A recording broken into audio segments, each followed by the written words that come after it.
So yesterday I was on Facebook checking in on friends and things, and saw that a friend of mine who's a pastor on the East Coast had shared an article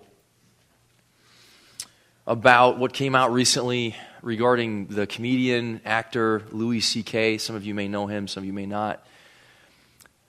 In light of our audience here, I'll try to keep this as discreet as possible, but he's another person who has been accused of sexual impropriety. And I don't believe at this level it's at the point of a crime per se, but it was inappropriate, some of the things that he was engaged in. He's kind of now being humiliated by the news related to that. And of course, if you've been paying attention to the news at all, you've heard over and over again about different politicians, famous Hollywood directors and actors, and the topic is sexual harassment, and it keeps coming up over and over. So there's those types of news items, and of course there are the mass shootings that we hear about that we're so troubled by, all this horrible stuff that's going on in our world. And my friend shared this article about the Louis C.K. situation, and in the article they're quoting a colleague of Louis C.K., another comedian, a female comedian. And the title of the article is Sarah Silverman, this other comedian who knows him well, speaks on Louis C.K., "Can you love someone who did bad things?" in quotes. She was interviewed, asked what she thinks about the situation because she knows him well, and what she thinks about all this news coming out regarding these allegations of sexual harassment or sexual assault. And she said this: "It's good. It's like cutting out tumors. It's messy, it's complicated, and it's going to hurt, but it's necessary, and we'll all be healthier for it."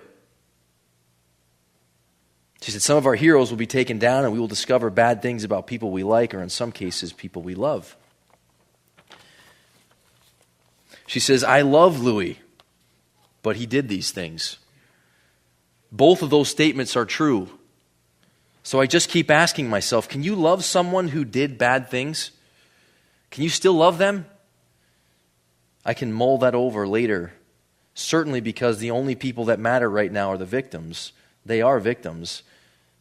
And they're victims because of something he did." She goes on to say later, "It's vital that people are held accountable for their actions, no matter who they are. We need to do better. We will be better." So she's wrestling with this question. I know this guy, a relationship with this guy, consider him a friend, and she even says, look, I love him, but can I love someone who does bad things? And my friend who shared the article wrote this: "As the worst parts of our culture become exposed, there is rightfully outrage and condemnation, but do we have categories for redemption? Can we think about these situations redemptively?" What do you think when you hear stories like that? I don't know. I mean, what I think, my immediate knee-jerk reaction is, what a dirtbag. He uses his power, his influence to take advantage of young women. My mind goes right away. And what a freak if you know the nature of what went on there. And why didn't someone humiliate him sooner? I mean, automatic, I'm thinking that way. As time goes by, usually I catch myself and I start to think on the level of God. Wait a minute. Why does God let these things happen, for starters? I mean, you hear about these horrible things, and the Louis C.K. incident is benign compared to, again, mass shootings, other things. I mean, why does God allow those things to happen? If you're thinking about them at all, if you have a pulse when you're reading about these topics, you got to be thinking, wait a minute, God, if you're there, if you're sovereign, why do you even let these things happen? You could stop it from happening. Why don't you? And then my mind tends to go to what I know to be true because of what God's word says. And I think about the human condition. And I think about my condition. And I think I was blessed to have good parents, and they taught me the difference between right and wrong, so to speak, and what's appropriate and what's not appropriate. And probably most of you can say the same or similar good upbringing, and you kind of know the difference. And yet, what the Bible says about all of our root problem and our human condition apart from grace, and that it's really all the same at root, and that we're all capable of the worst things. I mean, grappling with it on that level a little bit. We've all had our own forms of perversions and inappropriate things in our lives. Maybe we've been careful enough, smart enough, or reserved enough not to do some of the horrible things that we've thought, but we've certainly thought about them and entertained those thoughts. And so here we are again at this level ground before our Creator. So what's it mean to think redemptively? Redemptively about my life, redemptively about your life, redemptively about stories like what's coming out related to Louis C.K. or someone else, some other Hollywood celebrity or politician or whatever. What does it look like to think redemptively? What's it look like to be a community of redemption, a community that is characterized by or defined by redemption, preoccupy with redemption? What's that look like? For starters, what's the word redemption mean? Some of you may be really familiar with it, some of you may not be. The word in our common English usage is related to purchasing something, paying for something. Sometimes it can be like redeeming the rewards miles or the rewards points on your credit card. It can mean that. In biblical times, it had to do with purchasing someone out of slavery. Paying a ransom price for them to be released. So let's think about it in those terms. This idea of being released from slavery, the ransom being paid so that we're set free. Do you know that is the whole theme of the Bible? I mean, if you want to understand this book, and there are lots of different approaches and lots of different systems of interpretation or ways of interpreting this book, but if you really want to understand it clearly and accurately in the way that God intended, you have to understand that the main plot line of this book is redemption. That's what the book is about from cover to cover. It's about redemption. And every story in the book and every character from the Old Testament to the New Testament somehow fits into that larger redemptive plan. That's God's favorite story, and He's been telling it since the beginning, and it helps us understand this book, and it helps us understand our lives, and it helps us understand the news. Everything fits into this larger narrative of redemption. And it helps us appreciate, helps us grasp what the church exists for, and what it means to be a community of help where redemption is in view. The plot line of redemption has to do with human rebellion, divine redemption. Human enslavement, divine liberation, to put it simply. And so we're going to look at two stories today. First one in Exodus, and only brief treatment of this, and we're going to look at a few passages here, starting in Exodus 1. Let me give you the background before we read it. The Israelites are in Egypt. They've been there for a long time. They went there under the leadership of Joseph. So this goes way back. We're talking about the patriarchs, Abraham, Isaac, Jacob, and then the sons of Jacob. And Joseph was one of those. And he made it possible, because of the way God prospered him in Egypt, to take care of the Israelites there in Egypt. They were thriving, they were growing, they were multiplying, they were flourishing in Egypt. But many generations later, read starting in verse 8. It says this, "Now a new king arose over Egypt, who did not know Joseph. He said to his people, 'Behold, the people of the sons of Israel are more and mightier than we. Come, let us deal wisely with them, or else they will multiply. And in the event of war, they will join themselves to those who hate us and fight against us and depart from the land.'" So the Egyptian leaders saying, wait, they're a bit of a threat to us. They could build an alliance with another nation and they could overpower us. So in light of that, they want to clamp down on them. Verse 11, "So they appointed taskmasters over them to afflict them with hard labor. And they built for Pharaoh storage cities, Pithom and Ramses.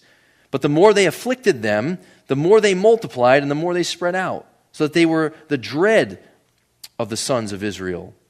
The Egyptians were in dread of the sons of Israel. It says, verse 13, "The Egyptians compelled the sons of Israel to labor rigorously, and they made their lives bitter with hard labor and mortar and bricks and all kinds of labor in the fields, and their labors which they rigorously imposed on them." All these labors which they imposed on them. So The picture is now the Israelites who had enjoyed freedom there in Egypt before and were able to flourish and thrive, now they're enslaved, now they're being beaten down, now they're being put to forced labor, and it's oppressive. And it's manual labor. And it's not like today where we're quibbling over raising the minimum wage or whatever. I mean, this is slave labor, excruciating. Jump ahead to chapter 2. Verse 23 to 25. Now it came about in the course of those many days that the king of Egypt died, and the sons of Israel sighed because of their bondage. And they cried out, and their cry for help because of their bondage rose up to God. So God heard their groaning. God remembered his covenant with Abraham, Isaac, and Jacob. God saw the sons of Israel, and God took notice of them. They're suffering, they're burdened, and they cry out to God for help. And God heard their groaning, and it says he remembered his covenant, his promises to the forefathers, Abraham, Isaac, Jacob, and to bless this people. And so he's going to intervene. Jump ahead to chapter 3, verse 7 and 8. The Lord said, I have surely seen the affliction of my people who are in Egypt, and have given heed to their cry because of their taskmasters, for I am aware of their sufferings. So I have come down to deliver them from the power of the Egyptians, and to bring them up from the land to a good and spacious land, to a land flowing with milk and honey, to the place of the Canaanite and the Hittite and the Amorite and the Perizzite and the Hivite and the Jebusite. So here's what God's saying. I hear their cries. I'm going to come and have mercy on them, and I'm going to set them free. I'm going to redeem them. It doesn't use the word redeem here, but that word's used later to describe this. He says, I'm going to redeem them. I'm going to pay the ransom price for them to be set free. And they're going to end up in this land of promise, this land of great resources, this land in which they can flourish and thrive. It's the promised land. All because of what God does. For those of you who have studied the Bible and thought through these things, you know that in the New Testament, it refers back to this regularly. And it says, this is a picture of our salvation. This is a picture of us being freed. So here's what I want us to think about for a minute. Freed in what sense? What does redemption look like in this case? Back then, they were under the Pharaoh. And I did some searching and was looking at some of the historical resources I have. Just now, well, how did they understand the Pharaoh? How did they think about the Pharaoh? As an Egyptian, or even as someone else, like an Israelite, or some other person who was brought into Egypt and was under the authority of the Pharaoh, the way they viewed that Pharaoh was he was like a divine human, kind of like a God-man. And he was considered responsible for the flourishing of everyone there in Egypt. In fact, it said in one of the history books that he was responsible for whether or not they were happy people, contented, happy people. That was the Pharaoh's responsibility. He was looked to for all of that, all the blessings of life. So, when that became oppressive for the Egyptians, when under the authority of Pharaoh, they found themselves enslaved and beaten down and oppressed, they cried out for help, and God said, I'm going to come and help you, I'm going to redeem you, I'm going to set you free. Now, how is that a picture of salvation? How is it a picture of conversion? Here's how. Who is the Pharaoh in your life? Now, just don't answer out loud, just think about this. Who's the Pharaoh of your life?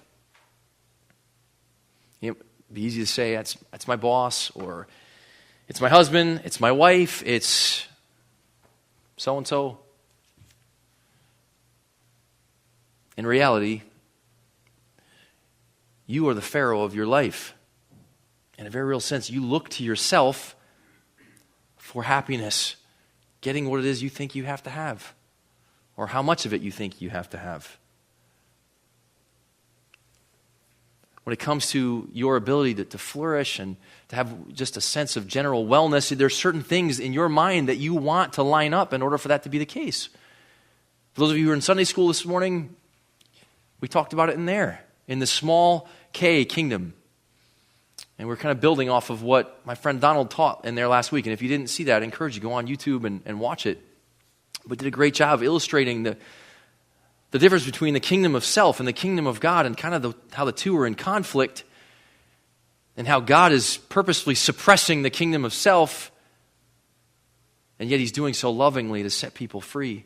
Well, here's the same thing. As we think about Pharaoh, it'd be easy to point the finger at someone else or even some circumstances in our lives that we don't like. We feel that we're under some kind of bondage or there's an authority figure who's oppressing us, whatever, and we're struggling and we want out.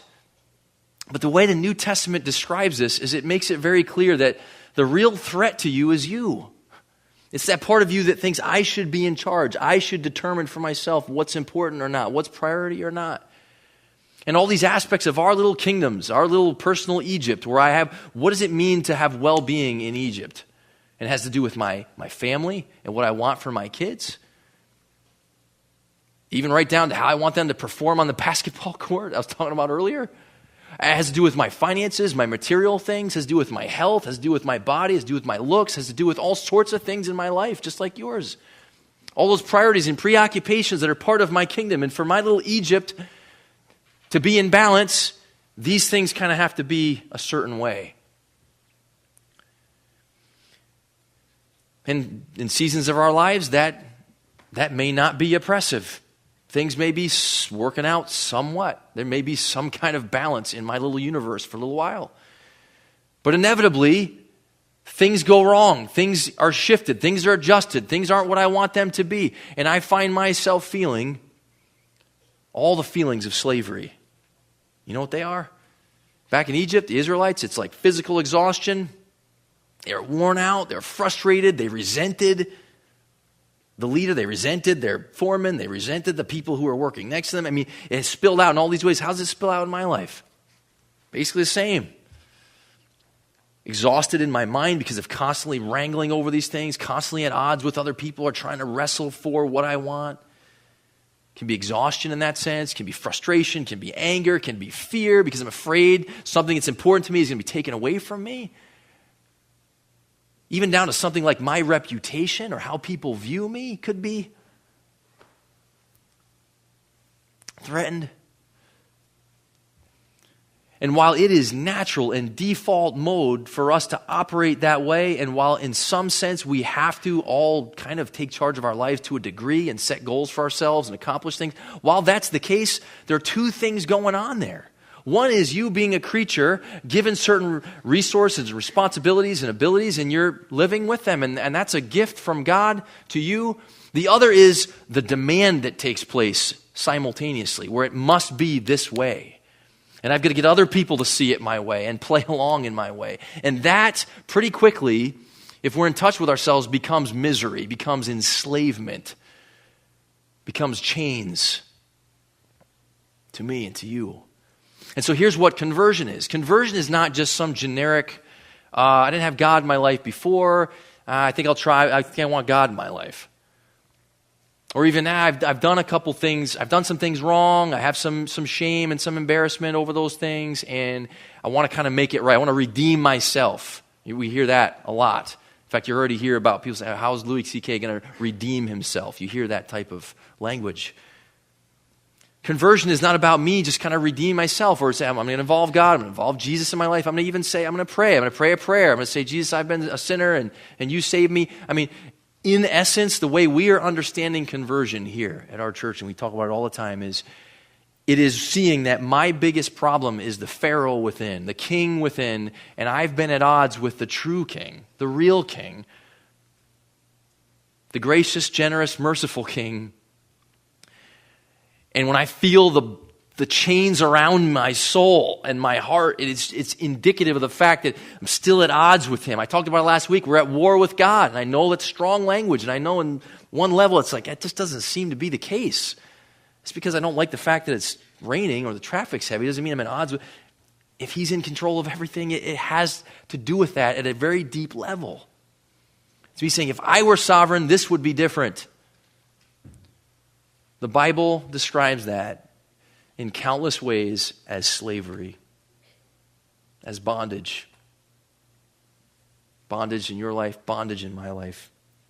And it's why we need redemption. So one other picture I want you to see of this. Turn to Hosea. Gosh, it's a book that you probably haven't been to in a long time. No, I haven't. Hosea chapter 3. This is another great picture, great way to understand this.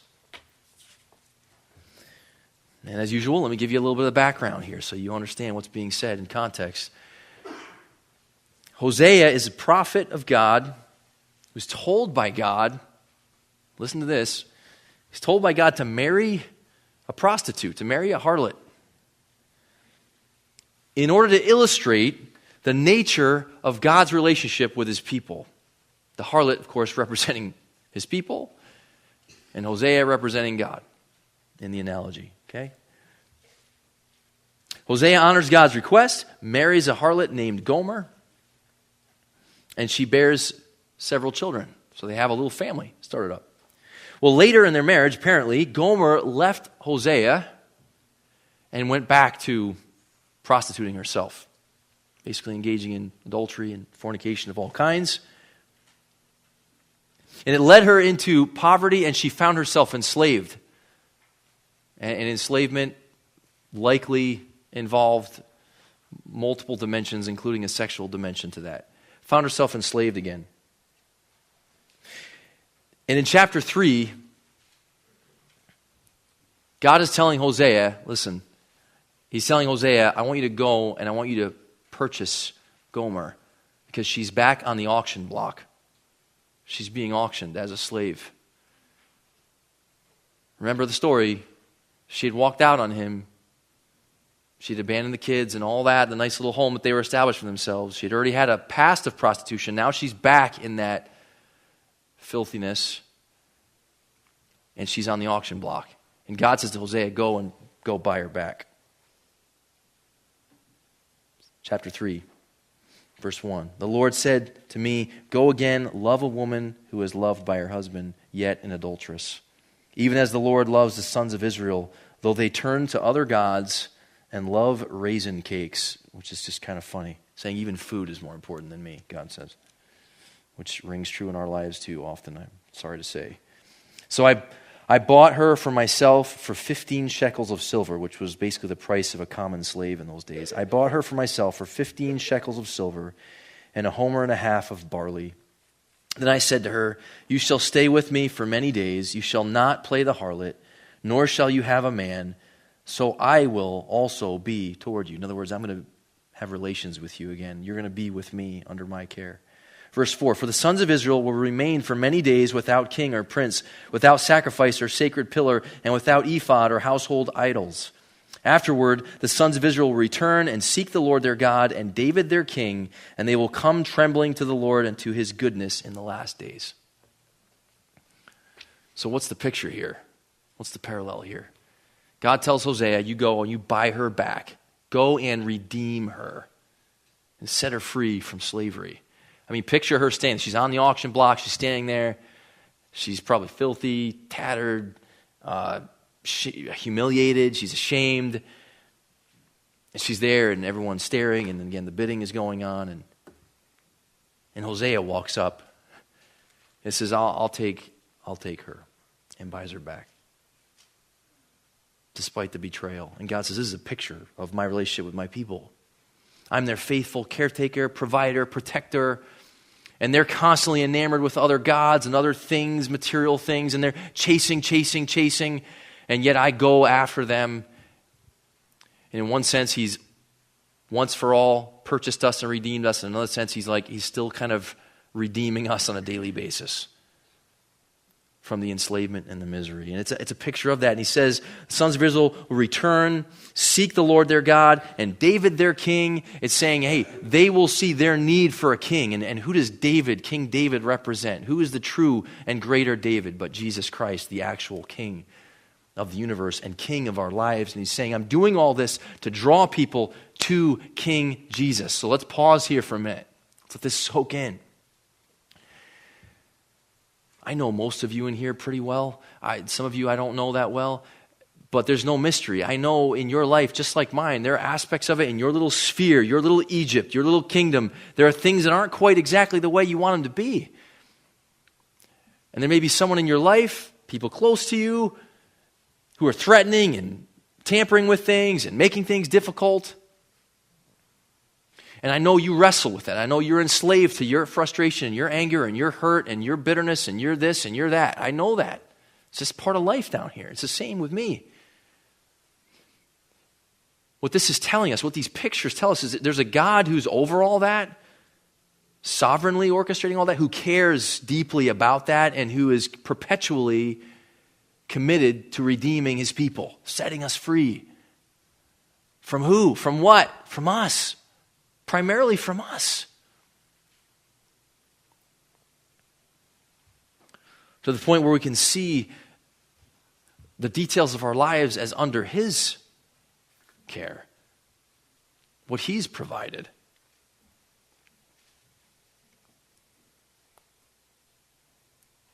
We're like Gomer, spiritual adulteresses, having a loyal partner, God himself, who is always loyal, always faithful, giving us exactly what we need, when and where and with whom we need it.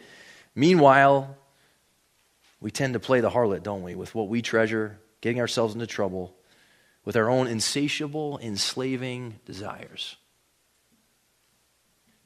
And God continually comes to rescue us, making us miserable in our sin, making us sense our slavery, and redeeming us, buying us back, setting us free, paying the ransom. You know, I've thought about the stories you hear sometimes where terrorists will take someone hostage. I don't know if you've ever thought about this. You hear government officials, sometimes the president or someone else, saying, we're not going to negotiate with terrorists. No, we are not going to meet the terms that they are asking us to meet. Have you ever put yourself in the shoes of that hostage over there? Hearing of that news? It's got to be a difficult thing to hear, say it mildly. I mean, what if God was like that? Nah. Sorry. Hey, you got yourself into this mess. You're on your own now. You've betrayed me. You've abandoned me. You've been unfaithful to me. Sorry, not interested. Not coming to buy you back. Not this. Okay, maybe once or twice, but not again. Nope. Sorry. I mean, that would make sense, wouldn't it? That would fit more with the way we tend to operate down here. That would fit more with the way we sort of practice our reign down here, how we practice our authority down here. But God is not like us. Thankfully, he's not. He redeems and he pays the ransom price. And what is the ransom price? We've been talking about the Garden of Eden quite a bit. We always do, just because it's the origin of human fallenness. It's how we understand what our problem is. And so we return to it over and over. As we think about it, when God said the day you eat from that tree, you're going to die, that there's the wages of sin is what? Death. In Romans it says that. What we deserve is death. What price needs to be paid is the price of death. And that's exactly what God did.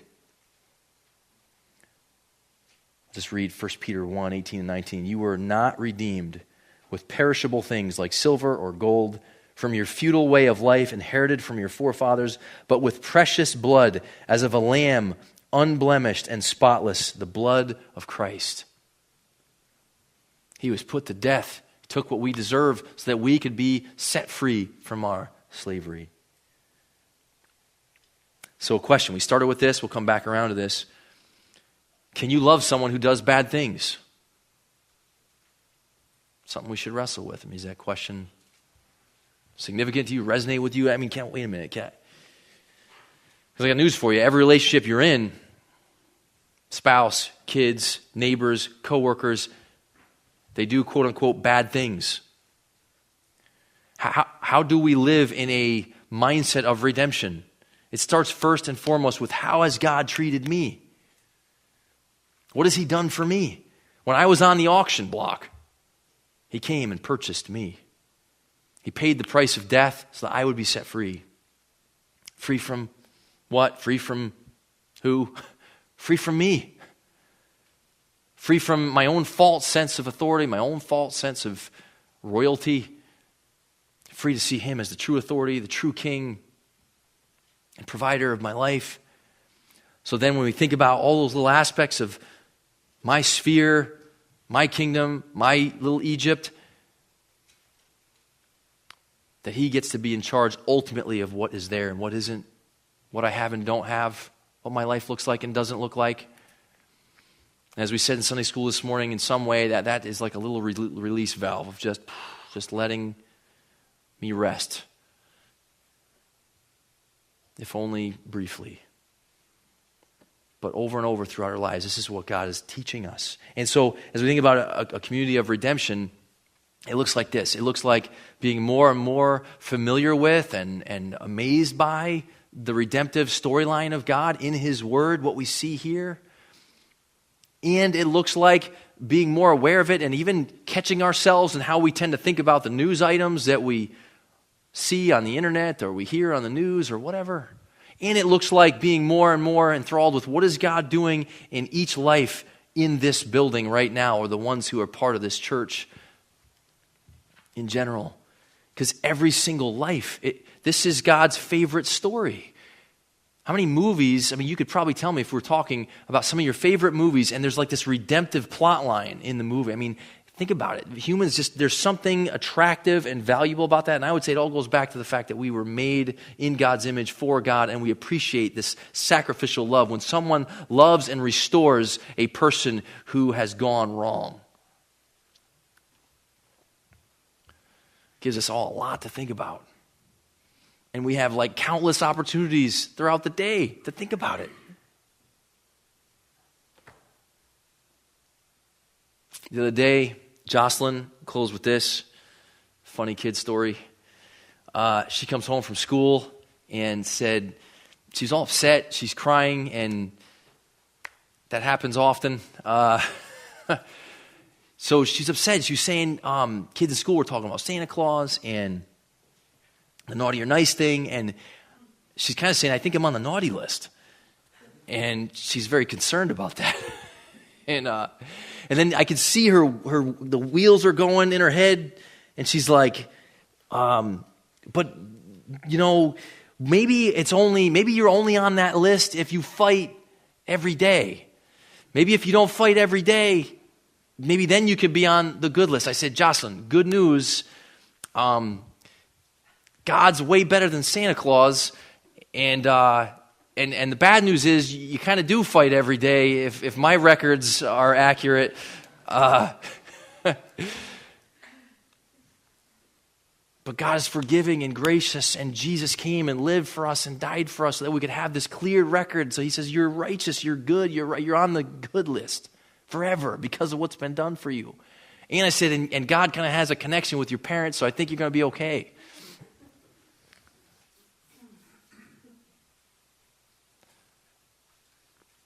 In the combat of life, the constant combat of life, right along with the combat, just countless opportunities to say, wait a minute, what is my Creator like?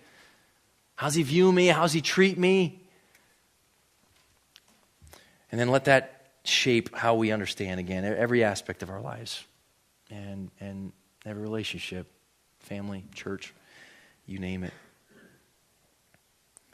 So I hope you're encouraged by thinking about redemption in that way a little bit. It's a great word. It's a word that's important. Hopefully it's more important to you now, a little bit more at least, than it was before. Let's close and pray and thank God for what He did, paying the price for us.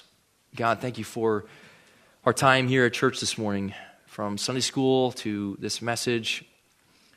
You've helped us to revisit Your gospel, to remember, reflect on what You've done. So many great gifts that we have, every spiritual blessing in the heavenly places You've given us in Christ. And redemption is one of those gifts. And so I pray that it would be more and more etched into our minds and would help us to think about You and about the world around us and the people near us. That the spillover would be, as we struggle, as our kingdom gets tampered with a little bit, or a lot, that the spillover would be a submission to You, our King. As we experience some freedom in You, that the spillover would be love and peace and service and help to the people around us. God, thank You for what You're like. Thank You for invading our lives so graciously, and ask that You would regularly open our eyes to see that is true as we get caught up in the fray of our lives. Help us to see that it's true and to treasure you in response to what you've done for us. In Christ's name, I pray.